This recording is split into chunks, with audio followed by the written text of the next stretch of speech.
zangu wapendwa, Mungu anachukua sehemu ya kwanza, anachukua nafasi ya kwanza.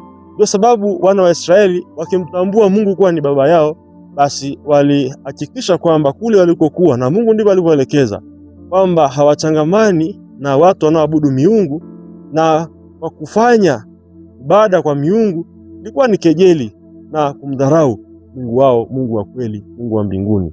Kwa hiyo Yesu anavyotufundisha kwamba tuseme jina lako litukuzwe, basi sala yetu na maombi yetu kwanza yamtukuze Mungu wa mbinguni. Na mtu mwenyewe lazima ajiweke katika mazingira ya kwamba lazima mtu athamini utukufu wa Mungu kuliko utukufu wake binafsi.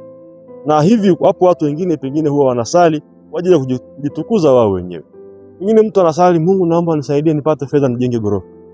Lakini nia yako ya kujenga ile ghorofa ni kwa ajili ya kujitukuza wewe mwenyewe mbele ya watu, au ni kwa ajili ya kumuinua Mungu? Kama nia yako itakuwa ni njema kwa ajili ya kumtukuza Mungu, basi pengine sala yako ikawa ina maana na mashiko mbele za Mwenyezi Mungu.